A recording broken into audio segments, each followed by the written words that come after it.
আজকের রেসিপি চানা দিয়ে কচু ডাঁটার তরকারি।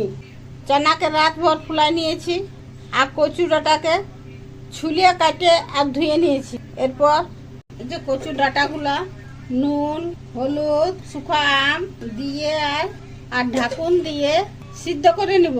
কচু ডাঁটাটা সিদ্ধ হয়ে গেছে না ভাই, আর এই সিদ্ধ করা এই জলটা ফেলে দেব। এই যে জলটা ফেলে দিয়েছি, এরপরে আবার এটা অন্য জল দিয়ে আরো একবার ধুয়ে নেব। আবার একবার ধুয়ে নিয়েছি।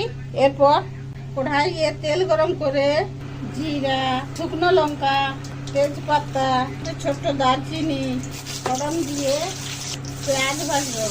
পেঁয়াজ ভাজা হয়ে গেছে। এরপর আদা রসুন বাটা, জিরা গোলকিয়া, কাঁচা লঙ্কা বাটা, একটু জল, হলুদ দিয়ে আর মশলাটাকে ভাজে নেব। এই যে ম্যাগির মধ্যে